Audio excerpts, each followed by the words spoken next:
chapter number 12. So we are starting with what is the meaning of democracy. Democracy is the combination of two words, demo plus pratia. Demo means people and pratia means power. Means जो people का power का combination है उससे ही बनती है हमारी democracy. Democracy में क्या होता है कि there are the different type of government. बहुत सारे फॉर्म्स होते हैं गवर्नमेंट के, पर जो फेमस है वो है हमारा डेमोक्रेसी पावर. इसमें पीपल ही खुद अपने रिप्रेजेंटेटिव को चूज करते हैं कि जिससे वो पूरा अपना स्टेट, जो अपना एरिया है, जो अपना नेशन है वो रन कर सके. So that's why we called it people power. इसलिए हम बोलते हैं पीपल पावर कि पीपल के लोगों में से ही पीपल किसी को चूज करते हैं जो कैपेबल होता है नेशन को रन करने के लिए. ओके, अब डेमोक्रेसी को हमने बहुत सारे पार्ट्स में मतलब अलग अलग टाइप से डिफाइन कर रखा है. So first one is rule of many. Rule of many means that कि there are the many rules by which the help of democracy is form. Democracy बहुत सारे रूल्स की हेल्प से फॉर्म हुआ है. Next one is rule of the people. It is the rule of people, मतलब people ही उसको rule कर रहे हैं. मीन्स पीपल ही हमारा जो रिप्रेजेंटेटिव है, जो हमारे जिसको हम चाहते हैं जो नेशन होल्ड करके मूव कर सके, तो वो पीपल ही चूज करते हैं. इसलिए उसको बोला जाता है rule of the people. Next one is comparatively bigger than nation.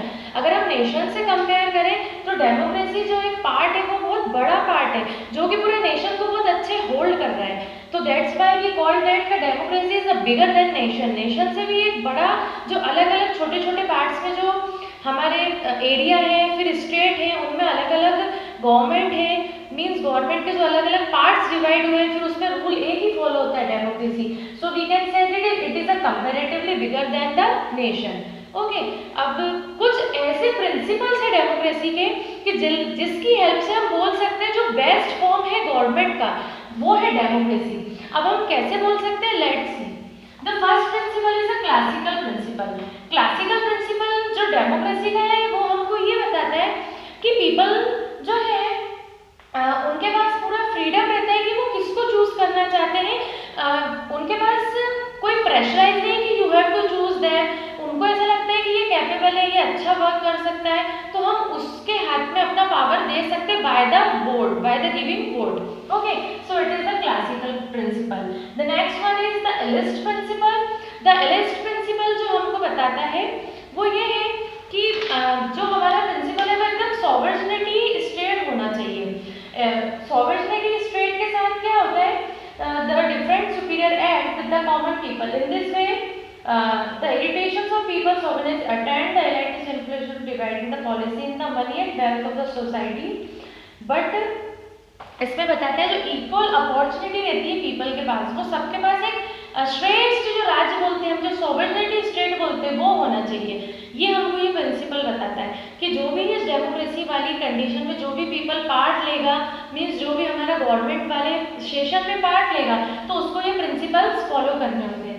Next is pluralist principle. Pluralist principle हमको ये शो करता है कि आपके पास इतना फ्रीडम है कि आप एक ही किसी वे में या एक ही फील्ड में आगे ना जाएं. आपको ये फ्रीडम है कि you will be developed in the all the field around you. हर एक फील्ड जो आपके आसपास है आप उसमें डेवलप्ड हो सकते हैं. Next one is matrix principle. Matrix principle जो है वो फेमस प्रिंसिपल है डेमोक्रेसी का. अब जो मैट्रिक्स प्रिंसिपल है, you will see on the page number 163 there are some points okay of the matrix principle. Matrix principle क्या बताता है, social ownership of mean of production and distribution. जो social area जो है उसमें ये फीलिंग होना चाहिए ऑनरशिप की, क्या कि जो भी प्रोडक्शन हो रहा है वो डिस्ट्रीब्यूशन भी इक्वल वे में होना चाहिए हर एक जगह. Okay, equal distribution of wealth, fulfilment of everyone basic needs. सबको इक्वल डिस्ट्रीब्यूशन, मतलब जो भी आपका एरिया वाइज, जो भी स्टेट वाइज है, उन सबको उनको इक्वली वे में देखना है. डेमोक्रेसी का एक बहुत अच्छा रूल है दैट वाज इक्वल, कि आपको इक्वली सबको वॉच करना है और उनकी जो फुलफिलमेंट, जो बेसिक नीड्स हैं, जो कि पीपल को सर्वाइव करने के लिए चाहिए, वो फुलफिलमेंट ये गवर्नमेंट पूरी कर सके. Okay, next one is for the representation of people with similar economic interest to complete power administration in one party. Okay, अब ये बताते हैं कि अगर जो आपकी जो भी डिस्ट्रीब्यूशन हो रहा है या जो भी आपका पावर है गवर्नमेंट का, अगर वो किसी एक ही पर्सन के हाथ में होगा तो एक्चुअल जो आपका एक्चुअल जो रिजल्ट दिखेगा वो बहुत गुड दिखेगा। और इसी प्रिंसिपल की वजह से हम इसको बोलते हैं बेस्ट गवर्नमेंट और best part of the government, that is democracy. अब डेमोक्रेसी दो टाइप की होती है, there are the two type of democracy, indirect and direct. Okay, direct democracy पहले यूज की जाती थी because there is a less population. जब पॉपुलेशन कम थी तो उस टाइम पीपल खुद इन्वॉल्व होते थे डेमोक्रेसी मीन्स कोई भी डिस्कशन करना हो तो हम डेमोक्रेसी में ये तो पढ़ ही चुके हैं कि रूल ऑफ द पीपल, जिसमें पीपल इन्वॉल्व हो। बट डायरेक्ट में पीपल एक्चुअल में सब इन्वॉल्व होते थे, कुछ डिस्कशन करते थे और उसका कुछ डिसीजन भी निकालते थे क्योंकि जब पॉपुलेशन कम थी। बट अगर अभी हम करंट में देखा जाए तो there is a more population.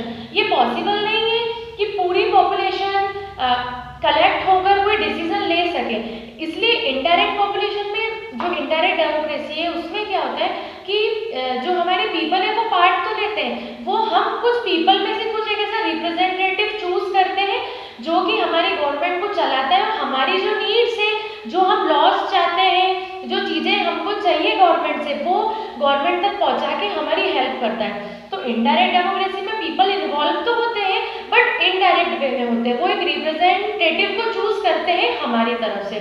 That's why जो करंट वे में जो डेमोक्रेसी चल रही है that is indirect democracy. Okay, now we are looking that कि डेमोक्रेसी को एक ऐसा मेन फॉर्म बनाने के लिए कौन से फीचर्स हैं जिससे कि डेमोक्रेसी बेस्ट फॉर्म है गवर्नमेंट का। So first is accountable ruling. Accountable ruling हमको क्या बताती है कि the people can make the government work in accountable manner by asking question and criticising it. अब वो बता रहे हैं कि अकाउंटेबल रूलिंग ये बताती है कि पीपल जो भी रिप्रेजेंटेटिव चूज करते हैं उस रिप्रेजेंटेटिव को उनसे पीपल क्वेश्चन पूछ सकती है और अपनी प्रॉब्लम शेयर कर सकती है। मतलब ऐसा नहीं है कि एक बार गवर्नमेंट फॉर्म होने के बाद हमको उनसे कोई बातचीत नहीं होना या फिर सिर्फ चूज करने के बाद वो लॉन्ग टर्म तक काम कर रहे हैं। अकाउंटेबल में क्या होता है, फिक्स्ड टाइमिंग है, ऐसी रूलिंग की आप अगर सेटिस्फाई नहीं है तो उस फिक्स्ड टाइम के बाद हम एक फिक्स इंटरवल के बाद हम अपना डिसीजन चेंज कर सकते हैं। Next one is rule based on equality. अब इसका सबसे मेन और इम्पोर्टेंट जो पार्ट है दैट इज है रूल बेस्ड ऑन इक्वलिटी। ये जो डेमोक्रेसी जो चीज सिखाता है वो सिखाता है इक्वलिटी। इक्वलिटी मीन्स क्या है कि वो चाहे किसी भी कास्ट का हो, किसी भी जेंडर का हो, किसी भी प्लेस से हो, उसको गवर्नमेंट को इक्वलिटी फॉर्म में देखना है, ना कि पुअर है, ये रिच है, कि इस कास्ट से है। इसमें सबसे मेन इंपॉर्टेंट थिंग है कि इक्वलिटी, सब एक जैसे तरीके से वोट देने जाएंगे, सब एक ही वोट दे सकते हैं। मीन्स कि सारे जो रूल्स अप्लाई हो रहे हैं वो सारे पीपल पे सेम होना चाहिए। It is the form of equality. Okay, अब सेकंड पॉइंट इज जो हमारी है स्ट्रेंथनिंग। स्ट्रेंथनिंग ये बताती है कि जितना भी हमारा जो पार्ट है डेमोक्रेसी का, वो स्ट्रेंथनिंग पार्ट ऐसा होता है कि वो आपको एक फ्रीडम देता है। फ्रीडम से क्या होता है कि आप हर एक लेवल में या हर एक वे में आप अपने आप को ग्रो अप कर सकते हैं। आपको एक ऐसा फ्रीडम है कि जो आपकी स्ट्रेंथ है आप उसको इंक्रीज करिए। डेमोक्रेसी का ये बहुत बेस्ट पार्ट है। इक्वलिटी के साथ वो आपको स्ट्रेंथ भी देता है कि आप हर एक फील्ड में जाके अपने आप को ग्रो अप कर सकें। हर एक कास्ट, हर एक जेंडर के पीपल को फ्रीडम है। अगर फ्रीडम मिलेगी तो उसकी स्ट्रेंथ धीरे धीरे इंक्रीज होती जाएगी। Next is rule of law. Rule of law भी एक बहुत इंपॉर्टेंट थिंग है कि law, there is nothing above the law. Law के अबव में कोई भी नहीं है। If there is a representative also, जिन नेताओं को हमने चूज करा है, अगर वो भी है तो वो भी रूल से ऊपर नहीं है। सबको रूल फॉलो करने पड़ते हैं। और अगर कोई ऐसी प्रॉब्लम होती है कि या तो जो कॉमन पीपल जो रह रहे हैं, लोकल पीपल, कॉमन पीपल, या जो हमारे रिप्रेजेंटेटिव जिनको हमने चूज किया है, अगर वो भी उस रूल को फॉलो नहीं करते तो हमारा सेवेंथ वाला जो पॉइंट है वो बहुत स्ट्रॉन्ग है, दैट इज इंडिपेंडेंट जुडिशरी। अब इंडिपेंडेंट जुडिशरी और इन दोनों का रिलेशन क्या है, अगर हम लॉ को बहुत अच्छे फॉलो नहीं करते तो जुडिशरी भी हमारी बहुत एक बोलते हैं वो एक स्ट्रिक्ट लेवल पर है। स्ट्रिक्ट लेवल पर ऐसी है कि वो एक फेयर मैनर में हमको रिजल्ट देती है कि अगर आप रूल फॉलो नहीं कर रहे हैं गलती कर रहे हैं तो कोई कैसे बोलेगा कि आप गलती कर रहे हैं, तो हम लॉ को पढ़ के बोल सकते हैं हाँ ये ऐसा लिखा है कि ऐसा आप नहीं कर सकते। और वो अगर हम जो केस करते हैं, अगर हमको नहीं सूटेबल लगता तो हम केस भी कर सकते हैं, फिर उसका जो रिजल्ट रहता है वो इनके हाथ में रहता है। Next one is free and fair election. Free and fair election में ये रहता है कि there is a fair result, means कि सिर्फ एक चुनाव करवाना ही सब कुछ नहीं है, बट वो फेयर मैनर में हो रहा है वो भी देखना बहुत इंपॉर्टेंट है। मीन्स जो आपके वोट जो आप दे रहे हैं, it is the most important कि हर एक पर्सन इक्वल वे में वोट दे। जो उस एरिया के जितने भी पीपल हैं उन सबको ये बात होनी चाहिए कि हाँ वो इक्वल फॉर्म में आपको वोट कर सकते हैं, और वोट करने के साथ उनके वोट करेक्ट वे में काउंट हो रहे हैं या नहीं। There is not any unfair thing, जो वोट देने में कोई अनफेयर थिंग तो नहीं हो रही है। तो जो हमारे डेमोक्रेसी वाला जो रूल है, जो इलेक्शन होते हैं वो एकदम फ्री, आप बिल्कुल आप फ्रीडम से जाकर अपना वोट दे के आ सकते हैं after the 18 years. Okay, the next one is existence of a written constitution. अब रिटन कॉन्स्टिट्यूशन ये है कि कहीं ना कहीं कॉन्स्टिट्यूशन लिखा है तो ही हम उसको बोल सकते हैं कि ऐसा आर्टिकल्स पे लिखा हुआ है, तो आपने उसके अगेंस्ट जाके कुछ गलत करा है, उस लॉ के अगेंस्ट जाके आपने कुछ गलत करा है। तो रिटन कॉन्स्टिट्यूशन बहुत जरूरी है। अगर कोई चीज कहीं लिखी है तो उस चीज को सबको फॉलो भी करना रहता है, और उसी बेस पे जो हमारा नेक्स्ट पॉइंट जो जुडिशरी जो हमारा सिस्टम रहता है वो एक इंडिपेंडेंट रहता है। वो रिटन कॉन्स्टिट्यूशन की हेल्प से किसी भी पर्सन को, अगर वो इम्पैनर वे में जा रहे हैं या वो किसी लॉ को तोड़ रहे हैं, वो किसी चीज को फॉलो नहीं कर रहे हैं, तो वो सबको पनिशमेंट देता है और एक फेयर वे में देता है। फेयर वे में देता है मीन्स कि आप किसी भी एरिया में रहने वाले हो, आप किसी भी कास्ट, किसी भी रिलीजन वाले हो, आप लोकल पीपल हो, रिच हो, पुअर हो, इनके मैनर में सब लोग इक्वल होते हैं। और वो किसकी हेल्प से ये सारा वर्क कर पाते हैं? रिटन कॉन्स्टिट्यूशन की। तो this point is also important in the democracy way. Okay, next topic of democracy is merits and demerits. As we all know कि हर एक चीज का कुछ एडवांटेज होता है तो कुछ डिसएडवांटेज भी होता है। So democracy also have merits and demerits. Merits में हम देखते हैं the highest value of humanity. Highest value of humanity क्या बता रहा है कि जैसे डेमोक्रेसी में अभी हमने थोड़ी देर पहले ही पढ़ा था कि इट शो दैट इक्वलिटी, वो इक्वलिटी शो करता है। इक्वलिटी के साथ साथ वो आपको ब्रदरहुड, जस्टिस, मतलब वो कुछ ऐसी चीजें शो करता है जिससे कि हर एक पर्सन को सेल्फ रिस्पेक्ट फील होता है। तो ह्यूमैनिटी की जो फीलिंग हर एक पर्सन के बीच में आती है, तो ये बहुत अच्छा मेरिट है डेमोक्रेसी का। Next is public welfare. Public welfare हमको ये बताता है कि जो रिप्रेजेंटेटिव हम चूज कर रहे हैं, जो हमारे तरफ से रिप्रेजेंटेशन कर रहे हैं, वो पब्लिक के बारे में ही सोचते हैं। उनको पब्लिक के बारे में उनके प्रॉब्लम्स जाके फाउंड आउट करनी है और सॉल्व भी करनी है। अगर वो ऐसा नहीं करते तो इन कंडीशन क्या होता है कि उनको पता है नेक्स्ट इलेक्शन में हमको पब्लिक चूज नहीं करेगी। So public welfare is also a merit. Political education, जैसे कि हर एक पीपल चाहता है कि अब हम नेक्स्ट इलेक्शन आने वाले, अब हम किसको वोट दें, तो उन सबको वो आसपास सारी बातों को जानते हैं, कोशिश करते हैं व्हाट इज गोइंग ऑन। तो जो पॉलिटिकल एजुकेशन हमारे नियर बाय चल रही है, वो धीरे धीरे हर एक पर्सन को पता चलता है कि क्या फॉर्म चल रहा है, कैसा फॉर्म चल रहा है, हमको कैसे इलेक्शन होते हैं, क्या होना जरूरी, मतलब जो भी पॉलिटिकल से रिलेटेड एजुकेशन है वो धीरे धीरे पीपल्स में डेवलप होती जा रही है। Next is growth feeling of patriotism. अब जैसे कि ना कि ऐसे जो नेता या जो स्पेशल पर्सन जो लेजेंडरी हमारे यहाँ सिर्फ उनमें ही ऐसे फीलिंग है, नहीं, ये डेमोक्रेसी क्या करता है हर एक पीपल में, क्योंकि हर एक पीपल के मन में ये फीलिंग आती है। जो फीलिंग क्या रहती है कि हाँ हम भी हमारा एक वोट देके नेशन के लिए बहुत बड़ा वर्क कर रहे हैं, मतलब जो नेशन को लेके एक फीलिंग आती है वो हर एक पर्सन में आती है नेशन के। तो इसलिए बोलते हैं कि ग्रोथ फीलिंग, कि हाँ धीरे धीरे करके सब में फीलिंग्स की जो है नेशन के लिए वो ग्रोथ होती जा रही है कि हाँ हमको भी कुछ ना कुछ नेशन के लिए करना है। Next one is minimum violent. अब इसमें बहुत कम से कम वायलेंट वाली कंडीशन आती है। क्यों?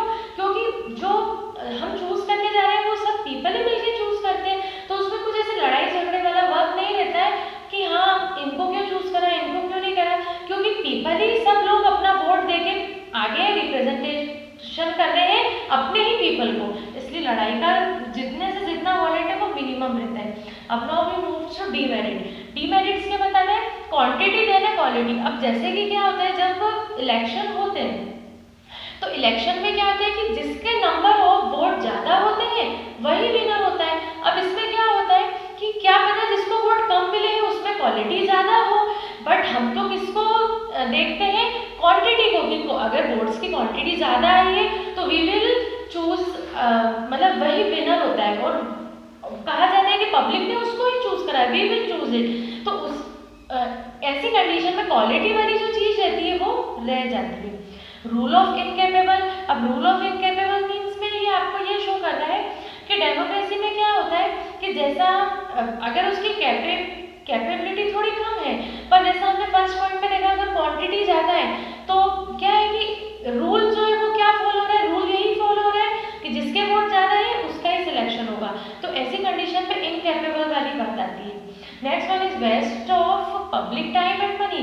कितनी बार क्या होता है कि हम इलेक्शन कंडक्ट करने के लिए बहुत सारा मनी को वेस्ट करते हैं और टाइम को भी, पब्लिक टाइम भी ऐसे कि फिक्स बेल के टाइम के बाद हमको देखना होता है यार कि ये सही वर्क कर रहे हैं या नहीं कर रहे हैं। फिर हमको बहुत एक लंबी प्रोसेस होती है कि इतने सारे स्टेट में इलेक्शन करवाना है एक फिक्स्ड टाइम बाद, इलेक्शन के बाद फिर जो इलेक्शन में नेक्स्ट टाइम जो पर्सन वहाँ से हम जिसको चाहते हैं कि ये हमको रिप्रेजेंट करे, जो इस एरिया को रिप्रेजेंट करे, फिर उसके ऊपर वो पूरे मनी खर्च करता है, मतलब स्पेंड करता है और वो सब कुछ बताता है अपने। तो इसी तरीके से क्या होता है कि पब्लिक का जो टाइम है और मनी है वो दोनों तरीके से वेस्ट हो रहे हैं अगर हम डीमेरिट्स में देखें तो। अब क्या है, डेमोनेटाइजेशन ऑफ द वेल्थ। अब इसमें ये बता रहे हैं कि अगर हमने इस पॉइंट में देखा कि मनी बहुत ज़्यादा स्पेंड होता है, पर अब ऐसी कंडीशन में कि कोई ऐसा पर्सन हो जिसमें बहुत ज़्यादा नॉलेज हो पर उसके पास मनी नहीं है, तो ऐसी कंडीशन में वो हमारे स्टेट को या हमारे नेशन को रिप्रेजेंट नहीं कर सकता, क्योंकि money is the most important thing. Money भी बहुत ज़रूरी है। अगर मनी नहीं है तो वो कितना भी इंटेलिजेंट हो, इट्स नॉट इम्पॉर्टेंट कि वो इलेक्शन में खड़ा हो सकता है। इलेक्शन में खड़े होने के लिए उसके पास मनी भी होना चाहिए। It means it is a wealthy person also. Okay. Now we are moving to our next topic. Next topic ये है कि जो फॉर्म है डेमोक्रेसी का वो एशियन टाइम में कैसा था। अब हमको ऐसा लग रहा है जो डेमोक्रेसी है वो फॉर्म में कब से आया है, 26 जनवरी, फ्रॉम द 26 जनवरी 1950। बट जो हमारा फॉर्म है ये गवर्नमेंट का ये 1950 से ही नहीं है, 1950 से पहले एशियन टाइम में भी कुछ ऐसे रूल्स और कुछ डेमोक्रेसी फॉर्म वाला चल रहा था। जैसे कि जब हमारे जो पहले राजा महाराजा हुआ करते थे उस टाइम भी सभा बुलाई जाती थी, पीपल्स को बुलाया जाता था, उनसे उनके व्यू जाने जाते थे। अलग अलग जो पोजीशंस होती हैं जैसे मंत्री, वित्त मंत्री, ऐसे अलग अलग उस टाइम भी मंत्री हुआ करते थे। और मतलब वो भी एक डेमोक्रेसी का पार्ट है जिसमें डायरेक्ट पीपल इंटरेक्ट होते थे। जैसे हमने पहले देखा डेमोक्रेसी के 2 पार्ट्स होते हैं, डायरेक्ट और इनडायरेक्ट। तो वो डायरेक्टली पॉपुलेशन कम थी इसलिए सारी पॉपुलेशन डायरेक्टली उसमें इन्वॉल्व होती थी। इन्वॉल्व होने के साथ फिर जो हमारे राजा होते थे वो डायरेक्टली जो किंग है वो कन्वर्सेशन करता था पीपल से कि क्या ये चीज़ राइट है, क्या ये रॉन्ग है। और जितने वहाँ पे दरबार में जितने भी पीपल्स बैठे रहते थे, मीन जिनकी कुछ पोजीशन होती थी, उनसे भी कंसल्ट किया जाता था इट इज़ करेक्ट और not. Means democracy Asian time से ही चलती आ रही है, पहले डायरेक्ट फॉर्म था। अब जो प्रेजेंट डेमोक्रेसी है वो कब से फॉर्म में आई है, 1950, 26 जनवरी 1950 से। अब प्रेजेंट डेमोक्रेसी जैसे हमने की देखी है, प्रेजेंट डेमोक्रेसी में क्या है, इनडायरेक्ट फॉर्म है जिसमें हम सब पार्ट तो लेते हैं और उसमें बहुत सारी पैट्रियटिज्म वाली फीलिंग भी होती है और ह्यूमैनिटी वाली, लाइक इक्वलिटी। मीन्स उसमें हम सबको इक्वलिटी ट्रीट भी किया जाता है और हमको इक्वली वेज और इक्वली जो भी हमने जैसा अभी इम्पोर्टेंस ऑफ डेमोक्रेसी में देखा था कि आपको इक्वली इम्पोर्टेंस मिलती है हर एक चीज़ की। लाइक जैसे कि आपको वोट देना है तो after 18 you are able to vote, if you are rich, if you are not. अगर आप कोई सी भी कास्ट से बिलोंग करते हो आपको वोट देने का पूरा टाइमिंग आपको मिलता है और एक वोट पर पर्सन, ये हर एक पर्सन के लिए सेम है। मतलब प्रेजेंट टाइम में इनडायरेक्ट तो चल रहा है बट जो फीलिंग्स है पैट्रियटिज्म वाली, ह्यूमैनिटी वाली, वो बहुत इक्वल वे में। तो प्रेजेंट टाइम में जो हमारा डेमोक्रेसी चल रहा है that was the indirect democracy. Thank you. If there is any problem, you can call me.